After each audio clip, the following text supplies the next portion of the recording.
Huli nating topic, mga bossing, Mike Abe. Napamura eh. Nagagalit ho si Mike Abe. At, di ba ho, magkasama sa trabaho dati yan. Mike Abe at ka Eric Celis, mga bossing. Ito yun. Anak kayo ng... Di ba? Sino pang maniniwala sa inyo? Oh. Yan, yung sa video na huya na yan, mga kababayan. Galit na galit po si Boss Mike Abe dito sa MAD. MAD daw po. Alam niyo yung MAD? Yung inilulunsad nila ngayon, yung panibagong sisira ho siguro sa presidente. Parang ang nakikita kong nag-oorganisa doon at namumuno o kung sino man o kung ano man ang posisyon si Ka Eric Celis, mga kababayan. Dati ho, magkasama sa trabaho yan. Diyan sa SMNI, mga bossing. Si Mike Abe ho, hindi ho pwedeng utusan ito kung ano yung kanyang ibabalita eh. Kung ano yung katotohanan, yun yung ibabalita niya. Kaya naman, nung sinita ni Kibuloy, mga bossing, hindi pumayag. Prinsipyo, prinsipyo yan, di ba mga kababayan? Hindi pwedeng maging utos-utosan ako ni Kibuloy. O yun, siguro si Ka Eric, ganun ang nangyayari ngayon. Utang na loob wala, hindi ko maiwan si Kibuloy. No, si Ka Eric ho, yung isa sa nakikita natin, mga kababayan, na nag-organisa, nag-isasaayos, nung walang kakwenta-kwenta nilang MAD. No? Yung walang kakwenta-kwenta nilang MAD. O yan. Marcos alis dyan, sabi nila.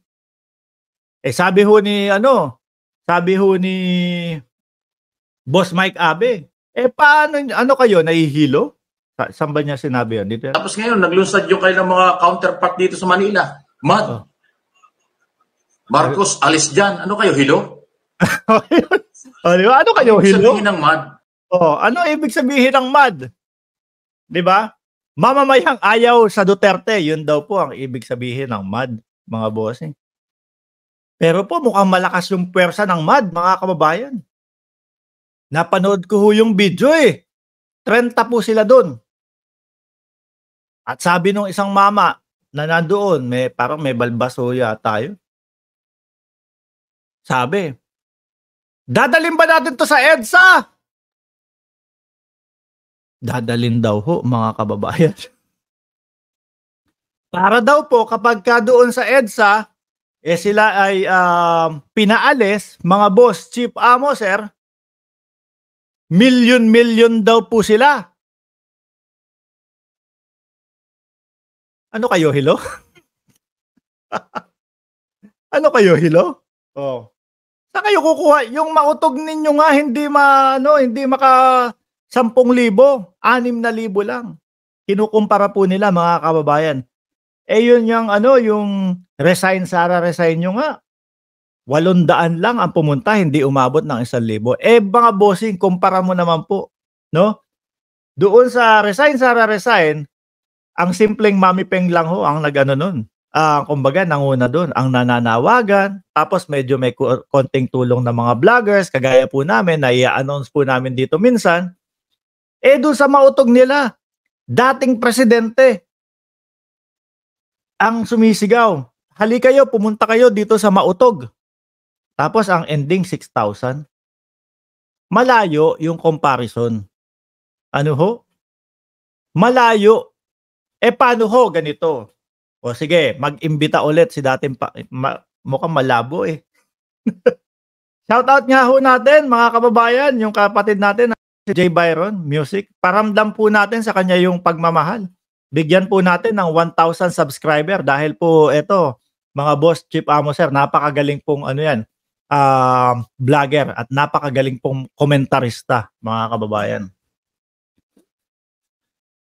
Ganito nga.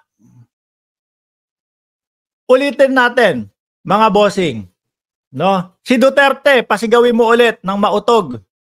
Pag-imbatahin mo ulit si Duterte ng hotdog na mautog. Imbitahin yung mga tao, tingnan natin kung gaano kadami sasama. Tapos, Pag-imbitahin ulit natin, kala mo malaking tao yung Mark Ramos pag-iimbitahin yung presidente at dating presidente, ano? Pag pinagsabay mag-imbita yan, ang ating Pangulo at ang dating Pangulo, mga kababayan, bagong Pilipinas. Hindi uubra to sa mga basketball court lang ho, mga bossing. Ano? Yung bagong Pilipinas, hindi uubra yan sa mga basketball court lang. Quirino Grandstand ang katapat niyang mga ganyan eh.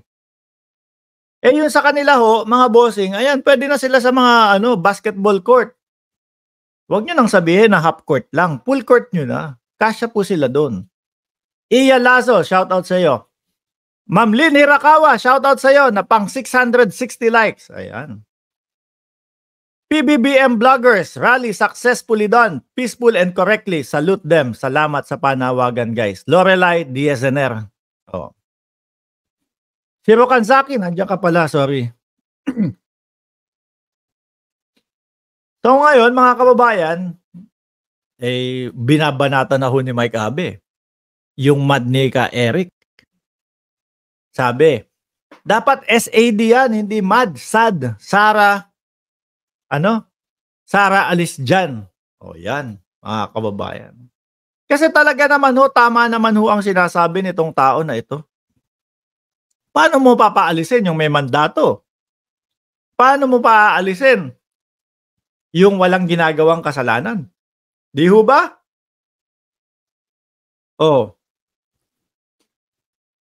Talagang pinagtatawanan. Sana Sana makita ni Ka Eric iyon, mga bossing.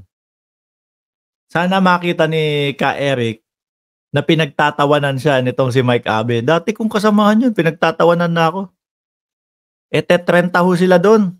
Tapos yung matanda doon na isa.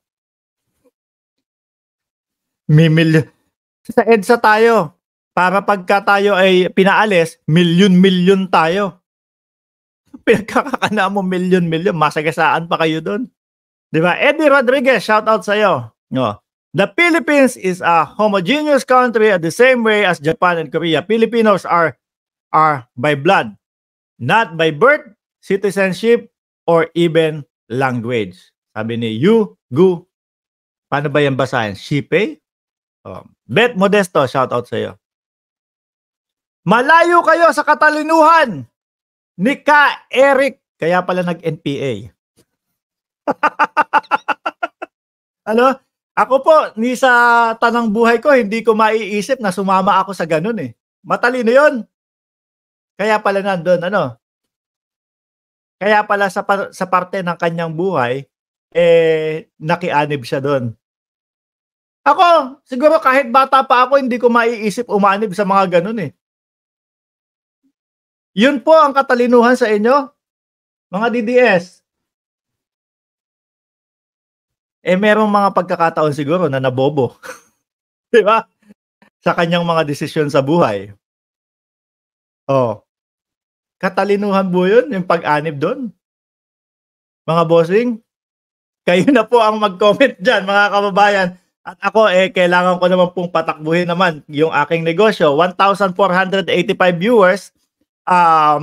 Huwag nyo pong kalimutan na i-like, i-thumbs up itong channel natin, mga bossing. And pakishare na din po, mga kababayan. At dun sa mga bagong pasok lang po, mga boss, Chief Amo, sir, pwede nyo naman po itong panoorin sa replay. Biro nyo, babanatan nyo ako, mas matalino si Ka Eric sa inyo. Okay, kaya pala umanib doon. Siguro sa isang banda ng parte ng kanyang buhay naging ob-ob. Muli po, maraming salamat. God bless po sa inyong lahat.